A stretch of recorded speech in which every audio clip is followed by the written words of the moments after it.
Welcome to the Tech Egg. Don't get scrambled. Enjoy the video. You start by creating the skeleton so you can iterate fast. Open Android Studio, pick New Project and Empty Activity with Kotlin, set min SDK to 21 or higher so most devices work. Add a clear folder layout, game package under src/main/java, sprites in res/drawable, layouts and an assets folder for audio and fonts. Once done, configure Gradle. Apply Kotlin plugin and add dependencies for coroutines and a game loop helper library.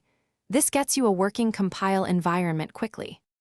You now build the engine pieces that run every frame. Implement a game view subclass of surface view with a rendering thread and a fixed time step so physics stays stable. Call update, DT and render, canvas, each loop. Use Kotlin coroutines for asset loading and non-blocking I/O, and post UI updates via run on UI thread or handler. Design simple entities with update and render functions and a central game state manager. Once entities exist, add basic collision checks and input handlers to connect touch or sensor events to game behavior.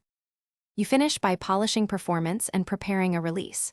Profile frames and memory, then reduce allocations. Reuse bitmaps, batch canvas draws, and offload heavy work to coroutines. Once stable, configure ProGuard/R8 rules, bump version code, and build an OB for Play Store distribution. If problems appear, enable verbose logging and use Android Studio's profiler to find hitches or leaks. You can also toggle strict mode to catch discon main or long GC pauses. Make sure to test on physical devices before publishing.